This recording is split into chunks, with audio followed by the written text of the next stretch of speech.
सत्यनाम साहेब बंदगी साधो भाई सभी को राम राम। चंदन गया विदेशड़े सब कोई कहे पलास। ज्यों ज्यों चूल्हे झोंकिया त्यों तो अध की बास। कबीर साहिब कहते हैं कि भाई लोग तो पता नहीं क्या कहेंगे।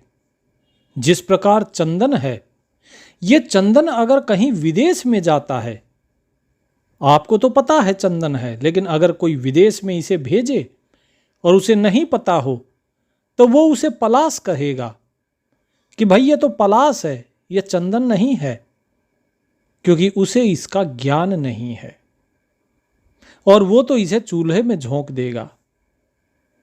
कबीर साहिब कहते हैं कि क्या किसी के कहने से वो पलाश हो जाता है, क्योंकि जब वो उसको चूल्हे में जलाएगा तब उस चंदन की खुशबू उठेगी और जैसे जैसे वो उसको चूल्हे में जलाता जाएगा वैसे वैसे वो खुशबू और भी अधिक उठती जाएगी। जितना चंदन जलेगा उतनी ही खुशबू ज्यादा होगी। इसीलिए कबीर साहिब ने कहा, चंदन गया विदेशड़े सब कोई कहे पलाश। और यही हाल तो अब है। लोगों का भी कबीर साहिब कहते हैं यही हाल है, इससे अधिक नहीं है। लोग भी चंदन को पलाश कह रहे हैं और पलाश को चंदन कह रहे हैं। आप अभी आदमी हो और यदि मैं आपको कहता हूं कि औरत के कपड़े पहन लो और आपको मैं औरत बना दूंगा, तो क्या आप औरत बन जाएंगे? केवल वस्त्र ही तो ऊपर से औरत के हैं, वास्तव में तो आप अंदर से पुरुष ही हैं, औरत तो नहीं। तो आपको औरत बोलना तो झूठ हुआ। औरत का आप अभिनय कर सकते हो लेकिन औरत हो नहीं सकते। अभी आप धनी हो और मैं यदि आपको कहूं निर्धन के कपड़े पहना कर कि आप निर्धन हो, तो आप निर्धन नहीं हो जाओगे। आपको अगर मंच पर लाया जाए और बताया जाए कि भाई ये निर्धन है, जो आपको नहीं जानता वो निर्धन समझेगा, लेकिन क्या उसके समझने से आप निर्धन हो जाओगे? नहीं, आप तो फिर भी धनवान ही रहोगे, धनी ही रहोगे। आप स्वस्थ हो, मैं कहूं कि बीमार है और आपसे जबरदस्ती हां बुलवाऊं कि नहीं आप कहो कि आप बीमार हो, आप कह दोगे कि हां मैं बीमार हूं। डराने धमकाने से आप कह दोगे कि मैं बीमार हूं, लेकिन क्या आपकी जो बुद्धि है वो इस चीज को समझेगी कि आप बीमार हैं? क्योंकि बुद्धि तो जानती है, आपका मन जानता है, आपका हृदय जानता है कि आप स्वस्थ हो, लेकिन भय के कारण आपने स्वयं को बीमार कहा। आप इसी प्रकार गरीब नहीं हो, क्योंकि आपका अनुभव गरीब का है ही नहीं। यही चीज होती है जीव के साथ भी, कि जीव को यदि पहले ही अक्ल हो कि हां मैं कौन हूं, तो इस संसार में आकर वो भ्रम में नहीं घूमेगा। जिस प्रकार एक जो कलाकार होता है वो अपनी कलाकारी दिखाता है रंगमंच पे आके, वो अपना अभिनय करता है, लेकिन उसे याद रहता है कि वो वास्तव में कौन है। जिसका वो अभिनय कर रहा है वो तो मात्र एक उसका किरदार है। ठीक इसी प्रकार हम भी इस संसार में जब आते हैं तो केवल एक किरदार निभाते हैं, लेकिन फर्क यह है कि हमें पता नहीं होता कि हम कौन हैं। अब जब हमें पता नहीं है कि हम कौन हैं, तो संसार हमें जो बोलता है हम वो मान लेते हैं। कबीर साहिब यही कहते हैं। कबीर साहिब कहते हैं कि चंदन गया विदेशड़े, विदेश में अगर चंदन को लेकर जाओगे जहां उसे कोई जानता नहीं है, तो लोग उसे चंदन नहीं, क्योंकि चंदन को उन्होंने कभी देखा नहीं, वो जानते नहीं है, तो उसे पलाश कहेंगे। ठीक इसी प्रकार जिस जीव ने जो पैदा होते ही अज्ञानी पैदा हो गया, बाहर आते ही उसने संसार को जानने की कोशिश की, वो नहीं जान पाता कि वो वास्तव में कौन है। वो ब्रह्म है कि वो जीव है, वो ब्रह्म है कि शरीर है। वो शरीर को ही मैं मान लेता है अज्ञान के कारण। जिस प्रकार आपको कोई डरा धमका के कहे कि आप बीमार हो, कहो, आप कहोगे कि हां मैं बीमार हूं, भय के कारण, वास्तव में तो नहीं हो। ठीक इसी प्रकार अज्ञान के कारण ये जीव कहता है कि आप क्या हो? आप शरीर हो, अज्ञान के कारण। अब इसका एक उदाहरण आपको देते हैं, थोड़ा उदाहरण देके समझाएंगे तो चीजें थोड़ी स्पष्ट हो जाती हैं। आप जानना चाहते हैं परमात्मा को, आप परमात्मा की पहचान करना चाहते हो, आप परमात्मा को पाना चाहते हो। क्यों? कारण क्या है? कुछ लोग कहेंगे नहीं जी, परमात्मा जो है ना वो एक वहम है। कुछ कहते हैं कि नहीं, परमात्मा तो है ही नहीं, ये एक मन का भ्रम है, मन का बनाया हुआ जाल है। लेकिन भगत जियों, हर चीज उसी की तरफ खींचती है जिसका वो अंश होती है। फिर से कहते हैं, ध्यान से सुनिए, हर चीज उसी की तरफ खींचती है जिसका वो अंश होता है। अब आप सुबह शाम जोत लगाते हैं, जब जोत जगाते हैं तो आपने देखा है कि पृथ्वी की गुरुत्वाकर्षण शक्ति है जो कि चीजों को नीचे खींचती है, लेकिन फिर भी जो ज्योति है वो ऊपर की तरफ उठती है। क्यों उठती है ऊपर की तरफ? कारण क्या है? कारण है सूर्य, क्योंकि सूर्य अग्नि का गोला है, वो अग्नि को ऊपर की तरफ उठाता है। ठीक इसी प्रकार भाप ऊपर की तरफ उठती है। भाई पानी है, पानी तो नीचे जमीन पर रहता है, बर्फ को छोड़ो वो भी नीचे जमीन की तरफ गिरेगी। लेकिन जो भाप है वो भाप ऊपर की तरफ उठती है। क्यों? क्योंकि भाप के अंदर हवा होती है, उसमें जल भी है, लेकिन फिर भी वो ऊपर की तरफ उठता है। क्यों उठता है? वो इसलिए उठता है क्योंकि आकाश ऊपर की तरफ है। वो जो वायु है वो आकाश का तत्व है, उसका अंश है। इसीलिए वायु जब ऊपर की तरफ उठती है तो भाप भी वायु के साथ मिलकर वायु ही बन जाती है, वो ऊपर की तरफ उठती है। मिट्टी का ढेला आप फेंकिए, कितना ही जोर से फेंकिए ऊपर, लेकिन वो ऊपर नहीं जाएगा, वो वापस नीचे आएगा, क्योंकि उसका जो मूल है वो मिट्टी किससे बनी है? पृथ्वी से। तो वो पृथ्वी की तरफ ही आएगा, वो ऊपर की तरफ नहीं जाएगा। तो इसी प्रकार यदि आप अमृत नहीं होते, अगर आप अमर नहीं होते, तो आप अमर होना चाहते ही नहीं। क्योंकि आप किसके अंश हो? आप अजर अमर अविनाशी परमात्मा के अंश हो, इसीलिए आप अमर होने की चेष्टा करते हो, इसीलिए आप उस अविनाशी की खोज में रहते हो। यह प्रमाण है इस चीज का कि आप अगर अमरत्व की खोज में हो तो आप उस अमर अजर अविनाशी का ही अंश हो। आप कभी मरना नहीं चाहते। कोई चाहता है क्या मरना? किसी कीड़े को भी अगर आप देखोगे, उसकी टांग तोड़ दो, उसे अगर मारने की कोशिश करोगे ना, वो रेंग रहा है बेचारा, लेकिन फिर भी वो भागेगा। वो मरना नहीं चाहता, क्योंकि वो अमर होना चाहता है, क्योंकि वो जानता है कि वो अमर है, वो किसी अमर वस्तु का अंश है। लेकिन जबरदस्ती कोई उसे मृत्यु की तरफ धकेल रहा है। आप बार बार ये सोचते हो कि मैं कभी ना मरूं, मैं हमेशा जिंदा रहूं। क्यों? क्योंकि आप उस अमरत्व का ही एक अंश हैं। लेकिन आपको काल जबरदस्ती किसकी तरफ धकेल रहा है? आपको धकेल रहा है मृत्यु की तरफ। लेकिन अज्ञान के कारण आपने स्वयं को क्या मान लिया? शरीर मान लिया। जबकि शरीर क्या है? शरीर काल का, माया का अंश है।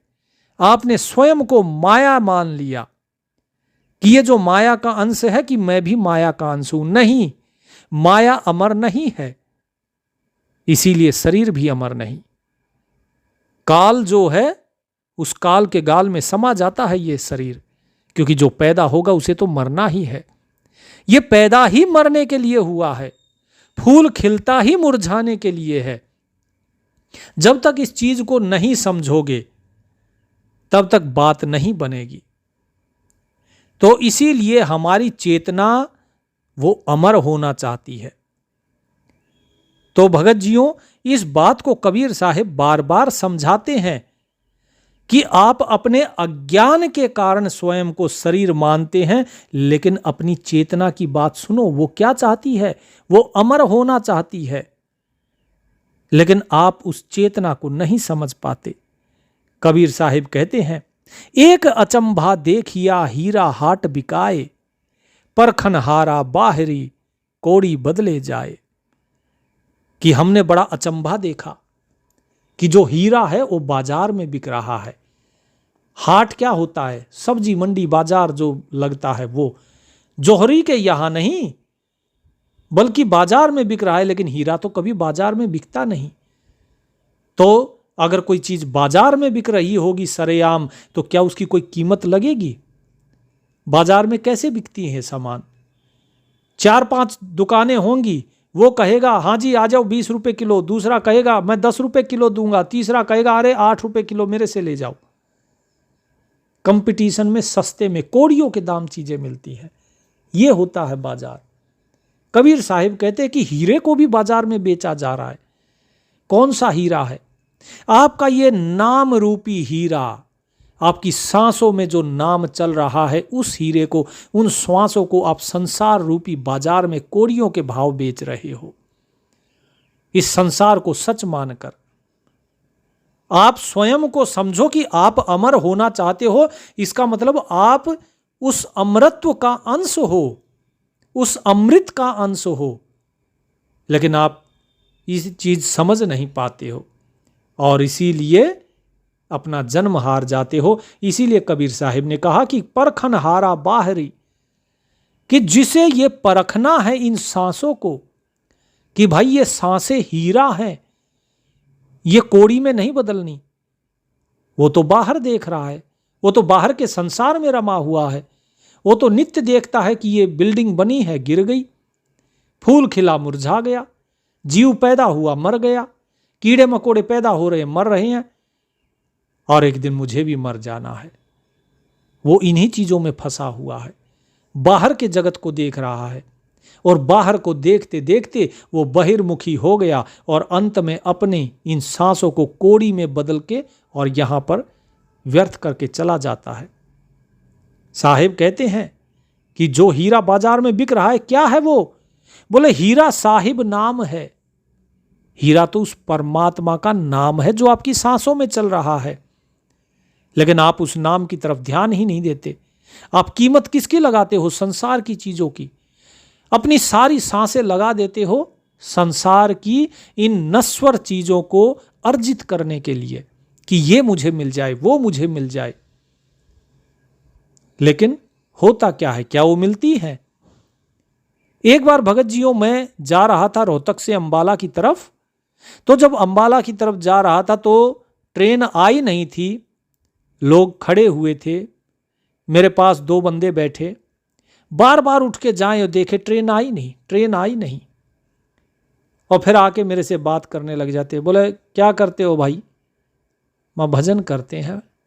कि भजन? अरे अभी उम्र ही क्या हुई है भजन की? मां तो भाई कहाँ लिखा है कि भजन किस उम्र में करना चाहिए? कहीं नहीं लिखा है ये तो। भाई मेहनत हुई या विद्यार्जन हुआ या भक्ति हुई, ये जवानी के काम है, ये बुढ़ापे के नहीं है। तो वो मेरी बात से इत्तेफाक नहीं रखते थे। बोले कोई बात नहीं, ठीक है, आप अपना भजन करो। वो बार बार उठ के जाएं आ जाए, जाएं आ जाए। माँ भाई बैठो, आपके जाने से ट्रेन जल्दी नहीं आएगी। बोले नहीं, फिर भी आ जाना चाहिए था अभी तक। माँ अपने समय पर आएगी। ट्रेन आई, भाग के चढ़ गए, 3-4 सीटों पर कब्जा कर लिया। मारे आप सारे तो 3 आदमी हो और पूरी की पूरी इस पे तो 10 आदमी बैठ सकते हैं। बोले अरे आराम से जाएंगे, अपने को क्या है, आगे जाएंगे, कहीं आगे बैठेंगे लोग। लेट गए सीटों पे। जिस सीट पे 9-10 लोग बैठ सकते थे वो 3 लोग बैठे हैं। आगे चले, गोहाना रुकी, वहां से और लोग चढ़े। बोले नहीं नहीं यहाँ नहीं, यहाँ नहीं, झगड़ा करके उनको और आगे भेज दिया, लेकिन सीटें नहीं दी। इसी तरह सफ़र करते करते एक दूसरे से कहा सुनी करते करते फिर धीरे धीरे भीड़ ज़्यादा बढ़ी तो एडजस्ट हो गए। और एडजस्ट होने के बाद आखिरी में जब अम्बाला आया तो वो लोग उतर गए हमारे साथ ही। अब मेरे पास भी समय बहुत था, क्योंकि जहाँ जा रहा था वो करीब 10 बजे खुलनी थी जगह, और हम पहुँच गए 9 बजे, और वो भी अपना समय से पहुँच गए। तो बोले, भाई साहब आपने तो कहा कि आप भजन करते हो, क्या करते हो, कुछ सत्संग सुनाओ फिर हमें भी। माँ भाई हम क्या सत्संग सुनाएं? भाई सत्संग तो हम देख रहे हैं कि रेलगाड़ी सत्संग सुनाती ही आ रही है जब से हमने देखा है। बोले रेलगाड़ी कैसे सत्संग सुना रही है? माँ भाई रेलगाड़ी ऐसे सत्संग सुना रही है जिस प्रकार से आप बार बार उठकर देख रहे थे, रेल आई नहीं आई नहीं, कब आएगी कब आएगी। इसी प्रकार वासनाबद्ध जीव की स्थिति होती है। वो बार बार ये सोचता है ये चीज मिली नहीं, कब मिलेगी, फलानी चीज मिल जाए, फलाना आदमी मिल जाए, ये मिल जाए, वो मिल जाए। हमेशा आसक्ति रहती है, उस तृष्णा में तड़पता रहता है जीव, और जब मिल जाती है तो उस पर कब्जा करने की भावना आ जाती है। जिस प्रकार आपने 3 सीटों पर कब्जा कर दिया, जो कि 3 बर्थ पे लगभग 10 आदमी बैठते, आप 3 जनों ने वो सारी कब्जा ली। यही वासनाबद्ध जीव करता है कि जब उसे कोई चीज मिल जाती है तो वो सोचता है कि बस ये अब मेरी रहे, इसे कोई और के साथ नहीं बांटना, ये बस हमेशा मेरे पास रहे। धन मिला कि मेरे खाते में रहे, मेरे बैंक में रहे, ये अब निकलना नहीं चाहिए। और यदि कोई आ जाता है लेने के लिए तो उसके साथ तुम झगड़ा करते हो, जैसे सीटों के लिए झगड़ा किया। तुम अपने धन को देना नहीं चाहते, उसको अपने पास रखना चाहते हो। धन क्या, कोई भी चीज हो, स्त्री हो, वस्त्र हो, भोजन हो, धन हो, किसी के साथ नहीं। तुम चाहते हो वो बस तुम्हारा ही रहे। लेकिन एक चीज बताओ, तुमने उसके साथ जो है फौजदारी दिखाई, तुमने जो है ठेकेदारी दिखाई उसकी, लेकिन जब तुम्हारा सफर पूरा हुआ, रेल तो वही है, सीटें भी वही है, लेकिन तुम अब वहां नहीं हो, तुम उसको छोड़कर अब उतर गए हो।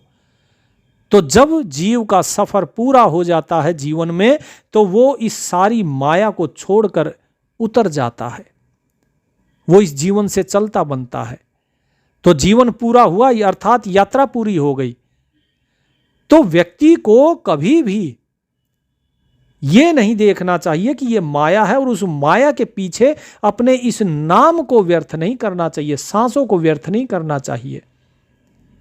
आप वो ही काम कर रहे थे जो एक वासनाबद्ध जीव करता है। इससे बड़ा क्या सत्संग मिलेगा, इससे बड़ी क्या सीख मिलेगी जो रेल ने दी है। आप अपने जीवन को सुधारो। यही कबीर साहिब कहते हैं, हीरा साहिब नाम है हृदय भीतर देख। आप बाहर देख रहे हो संसार में, वो हीरा तो साहिब का नाम है। अंदर देखो, अंदर, बाहर नहीं, अपने हृदय में देखो। हृदय भीतर देख, बाहर भीतर भर रहा ऐसा आप अलेख। कि वो परमात्मा जो है, वो जो साहिब है, वो बाहर भी है और वो भीतर भी भरा हुआ है। वो हर जगह सर्वव्यापक है। वो परमात्मा स्वयं आप अलेख, अलेख मतलब जिसे लिखा नहीं जा सकता, जिसका कोई चित्र नहीं बनाया जा सकता, वो। तो इसीलिए उसको धारण करो, उसको समझो। लेकिन लोग उसे नहीं समझते। क्या करते हैं?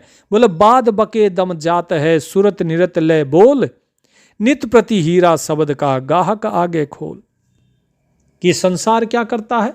संसार उस हीरे को, उस राम नाम के हीरे को नहीं देखता जो हृदय में है, वहीं पर प्रकट होगा वो। लेकिन उस हृदय को छोड़कर ये बाहर देख रहा है और बकबक कर रहा है, वाद विवाद कर रहा है। मैं इतना बड़ा ज्ञानी हूं, मैं ये जानता हूं, मैं वो जानता हूं। लोगों के साथ बहसबाजी करता है। सुरत निरत लय बोल। कबीर साहिब कहते हैं कि भाई बोलो मत, और अगर बोलना ही है तो अपनी सुरत और निरत इसको लय करो। किसके साथ?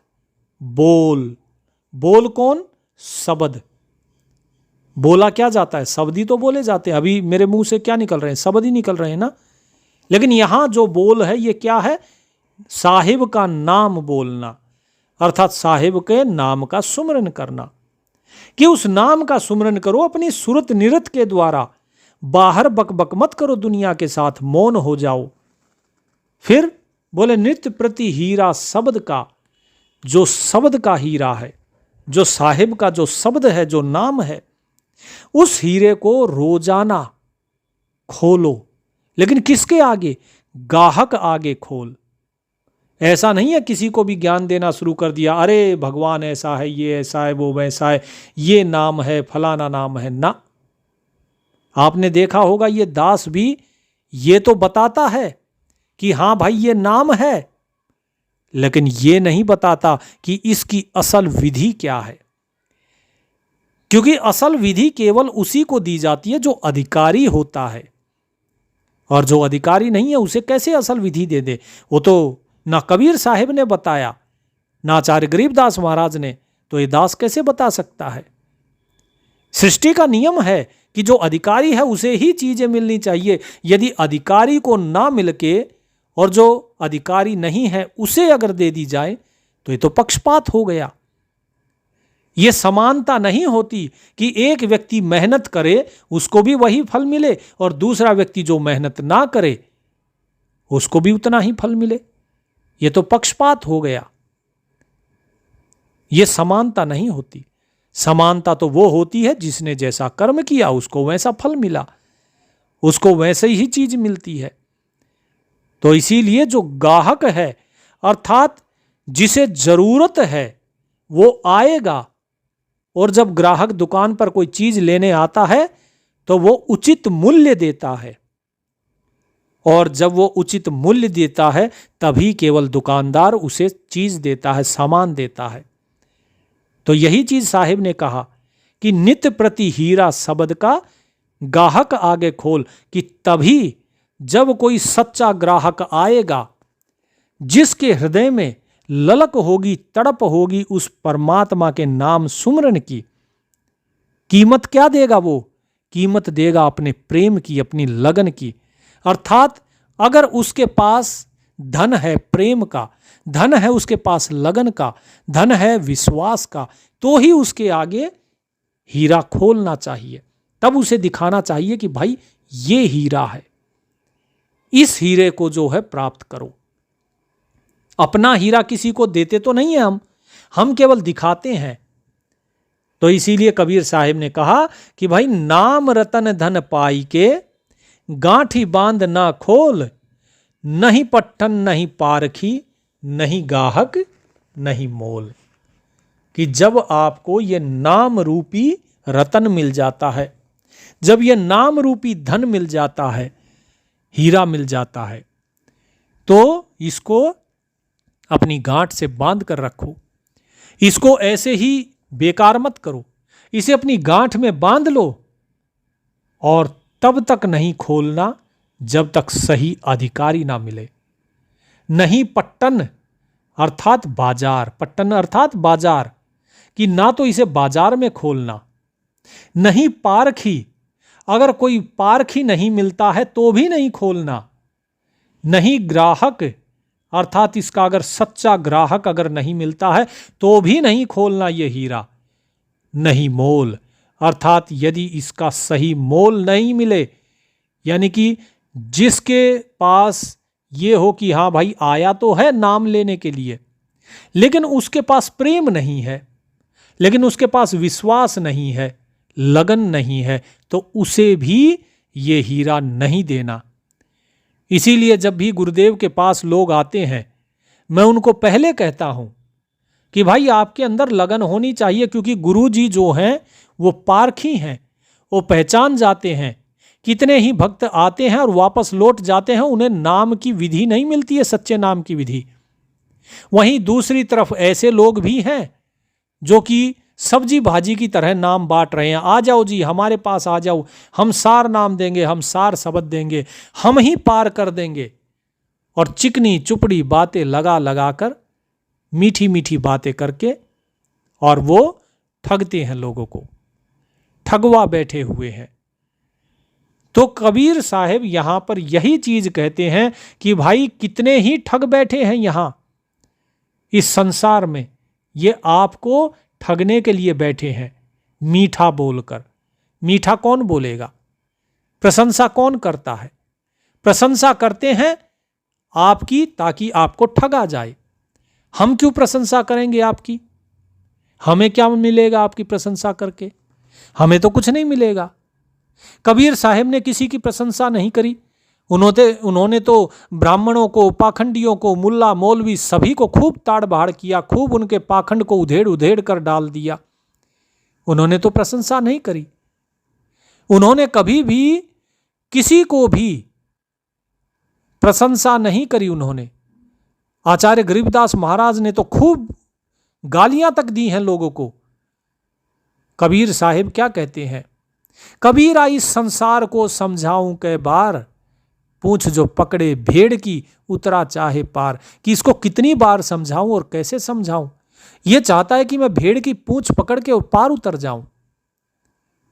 तो भगत जियों, इस संसार में अनेकों भेड़ें हैं जो शेर की खाल ओढ़े घूम रही हैं। कोई कहता है हम शब्द गुरु हैं, कोई कहता है हम खुद सतगुरु हैं, कोई कहता है मैं तो खुद भगवान ही हूं। क्या करोगे? अब आपकी गलती नहीं है, आप फंसे हुए हो। आप चाहते हो कि मुझे मुक्ति मिले, इसलिए आप उनके पीछे भाग लेते हो, क्योंकि आपके पास पहचान करने का तरीका तो है नहीं। तो इसीलिए भगत जियों, मैं बार बार आपको यह कहता हूं कि पहचान अगर करनी है तो कबीर साहब जो बताते हैं कि किस प्रकार का साधु होता है, वैसे देखो कि वो वैसा है कि नहीं है, उसकी रहनी सहनी वैसी है कि नहीं है, क्या उसकी करनी वैसी है जैसी कबीर साहब बताते हैं। कोई भक्तों पे गोलियां चलवा देते हैं। बताओ भाई, कौन से संत गोली चलवाते थे? कोई जो है बॉडीगार्ड रखते हैं। अरे जब संत ही हो गए तो देह का मोह कैसा, फिर बॉडीगार्ड क्यों रखना है? उनसे तो अच्छे फिर ये बाकी जो आम जनता घूम रही है वो भी है, जिसे बॉडीगार्ड की जरूरत ही नहीं। तो इसीलिए भगत जियों, कबीर साहब समझाते हैं कि जहां गाहक तहां मैं नहीं, मैं तहां गाहक नाही, परिचय बिन फूला फिरे पकड़ शब्द की बाहें। शब्द, इस शब्द को पकड़ के, इसकी बाह पकड़ के शब्द की, और जीव फूला फिरता है। अरे मैंने शब्द पकड़ लिया। शब्द कौन सा शब्द? बोले जी ये गुरु ने दिया है शब्द। कबीर साहब कहते हैं इस गुरु के दिए शब्द से क्या होगा? तुमने इस शब्द को पकड़ लिया। अरे ये तो अक्षर है, 52 अक्षर, खाली इनसे पकड़ के कुछ नहीं होता है। क्यों? क्योंकि जो असली हीरा है वो तो तुमने जाना ही नहीं, वो तुम्हारे हृदय में है। शब्द तो जीव पे है। नाम दिया, अभी 2 दिन पहले ही सत्संग में बताया था, जहां कबीर साहब ने पूरी बखिया उधेड़ी हुई है कि जो राम राम कहते हैं वो सब ऐसे ही चले गए, उससे कुछ नहीं हुआ। करोड़ों नाम है। क्या कहा था कबीर साहब ने? राम राम सब कोई कहे, नाम न चीन है कोई, नाम चीन सतगुरु मिले, नाम कहावै सोई। राम राम करने से नहीं मिलता। फिर क्या ओंकार से मिलेगा? ओम से? बोले ओंकार निश्चय भया सो करता मत जान, साचा शब्द कबीर का पर्दे में पहचान। कि वो पर्दे में है। बोले अच्छा, ओम से भी नहीं होगा तो सोहम से होगा। तो कबीर साहिब कहते हैं जो जन होई है जो हरि रतन ले ही बिल गाए, सोहम जप मुआ मिथ्या जन्म गवाए। अरे ये सोहम जपते तो ये जगत कितनी बार मर चुका है, अपना जन्म क्यों मिथ्या गवा रहे हो? तो किस नाम से होगा? बोले मुक्ति उस नाम से होगी जो तुम्हारे हृदय में है। वहीं पर तो वो नाम रूपी हीरा है। आप बाहर ढूंढ रहे हो। बाहर जो गुरु ये 52 अक्षर के नाम देते हैं, ये उस हृदय के हीरे तक पहुंचने का रास्ता है। लेकिन उस नाम का जाप करने से कुछ नहीं होगा। अब जैसे 5 मंत्र का जाप दे दिया कि हाँ जी बोलो, सत्सुकृत अवगत कबीर ओम ओम ओम ओम किलियम किलियम किलियम हरियम हरियम हरियम श्रीयम श्रीयम श्रीयम, इस तरीके से ये सारे 5 मंत्र दे दिए किसी ने, ओमकार निराकार निरंजन और पता नहीं क्या क्या, ये अनेकों नाम दे दिए। बोले इससे बात नहीं बनेगी। कबीर साहेब कहते हैं जहां पर ग्राहक है, ध्यान से समझिए, जह गाहक तहां मैं नहीं, कि जहां पर वो ग्राहक है, किसको, नाम को लेने वाला, वहां पर मैं नहीं हूं। और जहां मैं हूं वहां पर ग्राहक नहीं है। कहने का मतलब यह है कि जहां पर भीड़ लगी हुई है ना लोगों की, कि भाई हमें नाम दान दो, हमें नाम दान दो, और बांटे जा रहे हैं नाम, कहीं पैसों में नाम बिक रहा है, कहीं भीड़ पर्चियां लिखी जा रही है, हाँ जी इसने इस तारीख को नाम दान लिया था, ये इतनी हाजिरी आश्रम में लगाएगा, इसके बाद इसे अगले नाम देंगे। क्यों? क्योंकि भाई आके सेवा करो, जबरदस्ती सेवा करो, चाहे अगले की मर्जी हो या ना हो, उसके बाद अगला नाम देंगे। उसके बाद बोले साल भर तक सेवा करो, फिर अगला नाम देंगे। उस बेचारे को 1.5 साल तक सिर्फ अपने आश्रम में मुफ्त का मजदूर बना के रखा जाता है। हाजिरी लगाओ। क्यों हाजिरी लगाए? ताकि दुनिया को पता लगे हमारे यहां कितनी भीड़ आती है। दिखावा है। कबीर साहिब कहते हैं जहां ऐसे ग्राहक है वहां पर मैं नहीं होता, अर्थात परमात्मा नहीं है वहां। जहां भीड़ दिखे वहां परमात्मा नहीं है। और फिर क्या कहा कि मैं तहां गाहक नाही, कि जहां मैं हूं वहां पर ग्राहक नहीं है, कोई मुझे खोजने वाला है ही नहीं। तो ये तो संसार के काल के चक्र को खोज रहे हैं, काल के ग्राहक हैं, ये मेरे ग्राहक नहीं है। और क्या कहा कि परिचय बिन फूला फिरे पकड़ शब्द की बाहें, कि वहां से उन गुरुओं से नाम लेके ये सोचते हैं कि ये नाम मेरा कल्याण कर देगा, और परिचय उसका होता नहीं है। किससे? परमात्मा से। जो सच्चा नाम है उससे परिचय होता नहीं है, और ये सोचता है कि बस ये शब्द मेरे को दे दिया, ये गुरु जी ने शब्द दिया है, बस इससे मैं पार होऊंगा। नहीं भाई, ऐसे नहीं होता है। कबीर साहब ने स्पष्ट कर दिया कि इससे नहीं होगा। तो बार बार कहते हैं चालो चालो सब कहे मोहे अंदेशा और। क्या कहते हैं लोग कि भाई बस अब तो नाम मिल गया, अब हम सतलोक जाएंगे, अब जाएंगे उस धाम को जाएंगे। अरे भाई कहां जाओगे, किस धाम को जाओगे? बोले जी सतलोक। कहां है सतलोक? बोले जी सहस्रार के ऊपर, इधर है उधर है। दुनिया भर की डींगे हाकेंगे। कबीर साहिब कहते हैं साहिब से परिचय नहीं पहुंचेंगे किस ठोर, कि भाई साहिब से तो इनका परिचय है ही नहीं, है तो जानते ही नहीं साहिब को, क्योंकि जिस नाम को ये लेके बैठे हैं वहां पर मैं नहीं हूं, और जहां मैं हूं उस नाम को ये जानते नहीं है, ये इनका परिचय है ही नहीं। कैसे पहुंचेंगे? तो पहुंचना कैसे है, नाम तक कैसे पहुंचेंगे, ये सारी बातें इस दास ने आपको पिछले दोनों जो सत्संग हुए हैं कल और परसों के, उसमें बताई है। उम्मीद करता हूं आप सभी ने वो सत्संग सुने होंगे। अगर नहीं सुने हैं तो सुन लीजिएगा। सार नाम सार शब्द, इनका सारा भेद खोला है कि वास्तव में सार शब्द है क्या, और उसको पहचाना कैसे जाता है, उसे जाना कैसे जाता है, उसको जानने का तरीका भी बताया है, विधि बताई है। कबीर साहिब कहते हैं कबीर खांड ही छाड़ के कंकर चुन चुन खाए, रतन गवाया रेत में फिर पाछे पछताए। कि हृदय में ही तुम्हारे नाम था और उस नाम को छोड़ के और ये 52 अक्षरों के जो नाम है इनमें फंस गए। इस संसार के जो संसारी नाम है, जो पाखंडी गुरु हैं, उनके चक्कर में फंस गए। ये ठीक ऐसा ही है कि खांड को तुमने रेत में डाल दी, और जब रेत में वो खांड गिर गई, अब तुम उसे उठाना चाहते हो, लेकिन उस रेत के अंदर जो कंकर है वो केवल तुम्हारे हाथ में आ रहे हैं। तुम केवल उन कंकरों को खा रहे हो। तुम उस खांड को, खांड किसे कहते हैं, जो चीनी होती है ना, वो बारीक हो जाती है। विधि अलग है खांड बनाने की, लेकिन आप यही समझो कि जो चीनी होती है उसको बारीक कर दिया जाए तो वो खांड या बूरा कुछ भी कहिए, वो इतनी बारीक होती है कि अब आप उसे निकाल नहीं सकते हो। उसे निकालने का काम केवल चींटी कर सकती है। आप चींटी जितने छोटे हो नहीं, आपके हाथ में सिर्फ कंकर आएंगे। अब आप उन कंकरों को ही खा रहे हो, आप खांड नहीं खा रहे हो। साहिब यही कहते हैं कि रतन गवाया रेत में फिर पाछे पछताए। जो रतन था, जो असली चीज थी, वो तो रेत में मिला दी। जो इस शरीर के अंदर, इस हृदय में जो नाम था, वो तो इस संसार रूपी रेत में हमने मिला दिया, खो दिया, और इस संसार को ही सच मान के इसके चिपटे रहे। इस संसार के 52 अक्षर के हम चिपटे रहे, और अंत समय में सब पछता कर चले जाते हैं।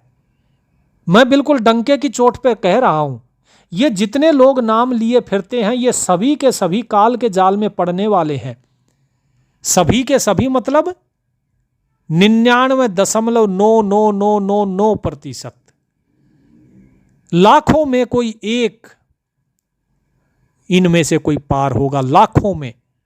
लाखों में भी नहीं, बल्कि करोड़ों में जाकर कोई पार होगा। क्यों? क्योंकि ये फंसे हुए हैं। उनमें भी जो विवेकी होगा वो जब समझ जाएगा वो पार क्यों होगा, क्योंकि वो समझ जाएगा कि मैं गलत जगह फंस गया हूं, वो फिर वहां से निकलेगा, और जब निकलेगा सही रास्ता पकड़ेगा तब जाके वो पार होगा। ये जो भारत ही नहीं, पूरी दुनिया की जो 750 करोड़ की आबादी है, इसमें 1347 भगत पार होने की श्रेणी में है। अब उनमें से कौन पार होगा, ये तो उनकी मेहनत पर है। अभी के हाल में जिसने ऐसी भक्ति कमाई करी हुई है जो पार हो सकते हैं आज के समय में, उनकी बता रहे हैं। इतने लोग पार होंगे। पूरी दुनिया की बात है ये, भारत की नहीं, पूरी दुनिया की। साहेब कहते हैं, कबीर ये जग आंधरा, जैसी अंधी गायें, बछड़ा 700 मर गया, उभी चाम चटाए। क्या? कि ये जगत अंधा है। ये देखिए, कबीर साहेब बिल्कुल स्पष्ट कहते कि ये जगत अंधा है। ऐसा अंधा है जैसी अंधी गाय होती है, उसे दिखाई नहीं देता, क्योंकि अंधे हैं ये जगत के लोग, क्योंकि इन्होंने कभी अपने विवेक का इस्तेमाल ही नहीं किया। किसी ने इनको कह दिया कि भाई परमात्मा नराकार है, नर के आकार है, मनुष्य के आकार का है, और इन्होंने मान लिया। जबकि कबीर साहेब अपनी सारी वाणियों में कहते हैं कि भाई वो तो सर्वव्यापक है, वो तो सभी जगह समाया हुआ है, फिर वो नराकार कैसे हो गया? और अगर मनुष्य के आकार का है तो उसका आकार कितना बड़ा है, और फिर ये परमात्मा का अगर आकार नराकार है तो इस जो आत्मा है इसका क्या आकार है फिर? और आत्मा का आकार यदि है तो फिर आत्मा का कितना बड़ा आकार है? अंगूठे जितना है, उंगली जितना है, या पूरे हमारे शरीर जितना है?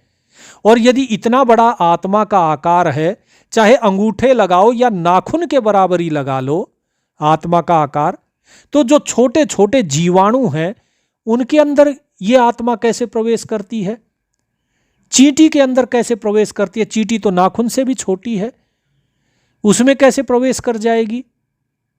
क्योंकि चींटी का आकार तो छोटा है, तो आत्मा तो बाहर रह जाएगी।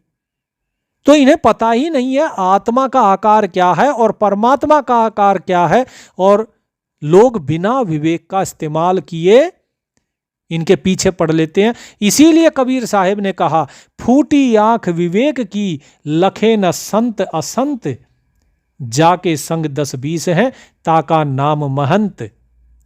कि लोगों की विवेक की आंखें फूटी हुई हैं, विवेक का इस्तेमाल ही नहीं करते, और इसीलिए ये फंसे हुए हैं, क्योंकि इनको संत और असंत में भेद नहीं पैदा पड़ता।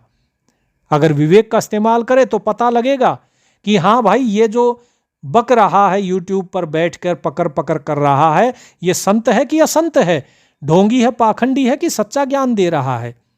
विवेक का इस्तेमाल करोगे तो पता लगेगा। बोले ये सारे अंधे हैं, आंखें फूट चुकी हैं, इनको ये लगता है जिसके पीछे 10-20 लोग दिखाई दे जाए, बोले ओहो बड़ा ज्ञानी है, बड़ा मेहनत है, जिसके चैनल पे ढेर सारे सब्सक्राइबर मिल जाए, बोले हाँ जी बहुत ज्ञानी होगा ये, इसीलिए सब लोग इसके पीछे भाग रहे हैं। किसी के लाखों हैं, किसी के करोड़ों हैं। हमारे चैनल पे भी हैं 2,11,000 सब्सक्राइबर है। लोग सोचेंगे अरे इतने सब्सक्राइबर, बड़ा अच्छा ज्ञान देता होगा। लेकिन भगत जियों, सब्सक्राइबर मत देखो, ज्ञान देखो, ज्ञान क्या है। और जो ज्ञान बताया जा रहा है वो प्रमाणिक ज्ञान है। कबीर साहिब का ज्ञान दे रहे हैं तो कबीर साहिब की वाणियों से ही प्रमाणिक है या किसी और चीज से? अब जो लोग दूसरे हैं क्या करते हैं, बोले जी ऋग्वेद में ये लिखा है, सामवेद में ये लिखा है। अरे भाई, ज्ञान दे रहे हो तुम कबीर साहिब का, आचार्य गरीबदास महाराज का, और प्रमाण देते हो गीता का, बाइबल का, कुरान का, है कि नहीं? किस लिए? जिसका ज्ञान है उसी का प्रमाण दो ना, क्योंकि ज्ञान जो तुम दे रहे हो गीता बाइबल में जो लिख रखा है, कबीर साहिब ने तो उससे उल्टा बताया है। फिर क्या कहा कबीर साहिब ने? कबीर ये जग आंधरा जैसी अंधी गाय, बछड़ा सा जो मर गया ऊभी चाम चटाए। खड़ी खड़ी क्या करती है वो? उसका बछड़ा मर जाता है लेकिन वो उसे चाटती रहती है खड़ी खड़ी, क्योंकि अंधी है, उसे पता ही नहीं है कि यह मर गया है। यही हाल इस संसार के जीवों का है, जो कि सत्य को नहीं जान पाते, असत्य होता है, उस असत्य के पीछे ही लगे रहते हैं। अंत समय आ जाता है और आखिरी में अपना जन्म हार कर चले जाते हैं, क्योंकि उसके बाद उनके पास समय रहता ही नहीं। ये समय, ये सांसें ही तो ऐसी चीज हैं जो कभी नहीं रुकती हैं। आप सोओगे तब भी नहीं रुकेंगी, ये कभी नहीं रुकेगी, ना ही कभी समय रुकेगा, आप रुक जाओगे। इसीलिए हमेशा सही नाम का सुमरन करो, सही गुरु को धारण करो, सही मार्ग को अपनाओ और सही विधि के द्वारा सुमरन करो, तभी कल्याण है। नहीं तो ये नाम रूपी हीरा जो है ये ऐसे ही व्यर्थ हो जाएगा। जितनी वाणियां आपको बताई हैं कबीर साहिब के अपारख के अंग में है। ये पारख नहीं, अपारख, अर्थात जो पारखी नहीं होता उसके अंग में है। उनके बारे में बताई है कबीर साहिब ने कि कौन पारखी नहीं है, कौन अज्ञानी है, उनके बारे में ये सारी वाणियां कही गई है। उम्मीद करता हूं कि आपको आज का सत्संग अच्छा लगा होगा। कल फिर मिलते हैं दूसरे सत्संग के साथ। परमात्मा आप सभी पर कृपा करें। साहिब बंदगी सभी को राम राम।